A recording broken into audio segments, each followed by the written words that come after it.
একটি কথা না বলে পারছি না যে আমাদের আগে যারা ক্ষমতায় ছিলেন, যেমন খালেদা জিয়া ঘোষণা দিল যে দেশের মানুষকে ডাল ভাত খাওয়াবে। সে ডাল ভাত খাওয়াতেও কিন্তু ব্যর্থ হয়েছিল। এরপর 2007 সালে আসলো তত্ত্বাবধায়ক সরকার।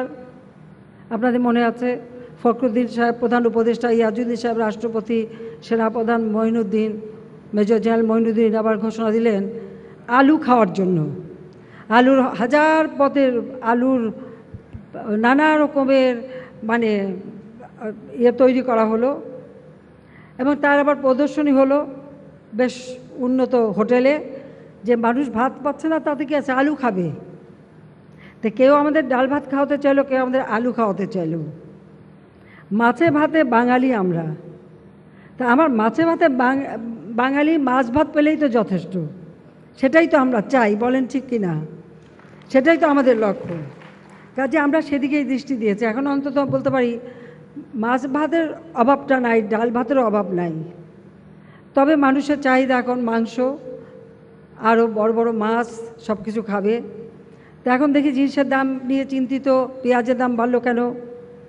পেঁয়াজ আমরা কিন্তু 90% পেঁয়াজই আমাদের আনতে হতো ভারত থেকে, সম্পূর্ণ নির্ভরশীল ছিলাম। ভোজ্য তেল 90% আনতে হয় বিদেশ থেকে। কেন আনতে হবে? আবার নিজের দেশে তো আমরা উৎপাদন বাড়াতে পারি।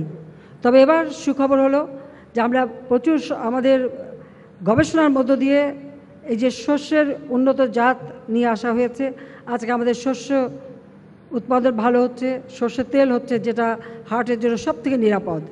সেই সাথে সাথে আমাদের রাইস ব্র্যান্ড, চালের কুড়া থেকে যে তুষ থেকে যে তেলটা হয় সেটা হচ্ছে, বা অন্যান্য যেমন তিলের তেল বা বিভিন্ন ধরনের আমরা কিন্তু বহুমুখী করতে পারি, করার সেই সুযোগ আরও আছে, আমরা এখন করেও যাচ্ছি। আর পেঁয়াজ নিয়ে যখন এত ঝামেলা, আমি বললাম পেঁয়াজ আমরা উৎপাদন করতে পারবো না কেন? জাতিপিতা তো বলেছেন আমাদের সোনার মাটি, সোনার মাটিতে যা দেবো তাই ফসল হবে।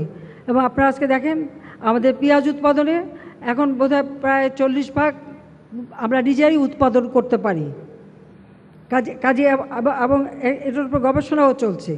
এরপরে কারো কাছে মুখ খাপেক্ষী হয়ে থাকবো না, আমরা নিজেরা উৎপাদন করব প্রতিটি জিনিস। সেইভাবে আমাদের কিন্তু চলতে হবে। এটা আমি এটাই বলতে চাই যে আমরা ইতিমধ্যে কত টাকা ব্যয় করছি সেটা বলতে চাই না, টাকাটা বড় কথা না, আমাদের দেশের মানুষ সব কিছু পাচ্ছে কিনা সেটাই বড় কথা। তবে যারা খামারি তাদেরকে আমরা উৎসাহিত দিই, সব ধরনের সহযোগিতা দিয়ে থাকি। করোনাকালীন সময় বিশেষ প্রণোদনা দিয়েছি, এমনকি আর্থিক সহায়তাও আমরা দিয়েছি। আমরা একটি প্রাণী সম্পদ ও ডেইরি উন্নয়ন প্রকল্প হাতে নেওয়া হয়েছে, সেটাও বাস্তবায়ন করা হচ্ছে। এবং করোনাকালীন সময়েও আমরা যে সহযোগিতা করেছি যেটা আমাদের সাধ্যমতো ছিল। আর সবচেয়ে বড় কথা যে আমাদের যে সমস্ত পশু পালন করা হয় বা তাদেরকে স্বাস্থ্যসম্মতভাবে পালন করার ব্যবস্থা নিতে হবে। যেমন মাছ, হাঁস, মুরগি, পাখি পশুপালন, এগুলি সমস্ত স্বাস্থ্যসম্মতভাবে লালন পালন করা এবং উৎপাদন প্রক্রিয়াকরণ, কারণ প্রক্রিয়াকরণটাও কিন্তু গুরুত্বপূর্ণ। এ বিষয়ে আরও যত্নবান হতে হবে।